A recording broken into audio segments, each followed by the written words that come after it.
ఈ ప్రాబ్లం ఎంత సెన్సిటివ్గా ఉందంటే డిఫరెంట్ కేసు ఇది డిఫరెంట్.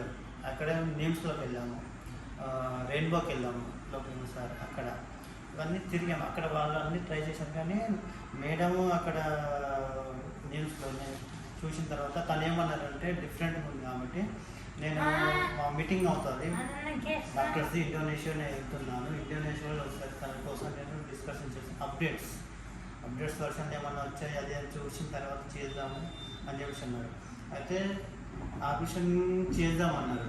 అంటే హార్ట్ ఇక్కడ ఏదైతే సిగ్నల్స్ వెళ్తాయో అది హెవీగా అయిపోయి తనకి చిప్ పెట్టాను. కూడా చిప్ పెట్టడం వల్ల ఏంటంటే కొంచెం బ్యాలెన్సింగ్ అవుతుంది అన్నట్టు చెప్పారు.